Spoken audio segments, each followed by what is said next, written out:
Adam Colling, Livingston County, crossbow kill. Scored 189 and 2/8. So didn't even realize this guy had existed.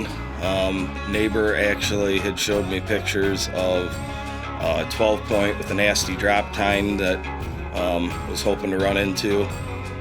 Was out of town at duck camp with some friends, and my wife had messaged me and said she'd been seeing a large buck coming in at night, chasing some does around our apple trees.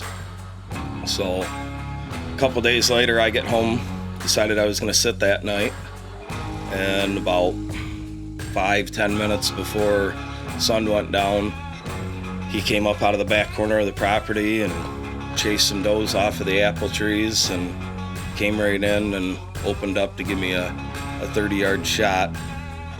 I originally thought that I missed low. Had bad blood, just a few drops. Looked that night for him and heard some kicking around in the edge of the woods and decided it probably wasn't a good idea to go in and look for him right now.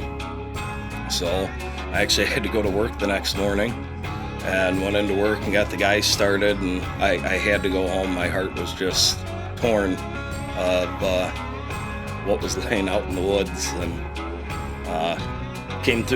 we found a spot where he was laying down in a bunch of blood, and I think he kicked up from there, got right to the other side of the tree line, and he laid about 50 yards out in the field.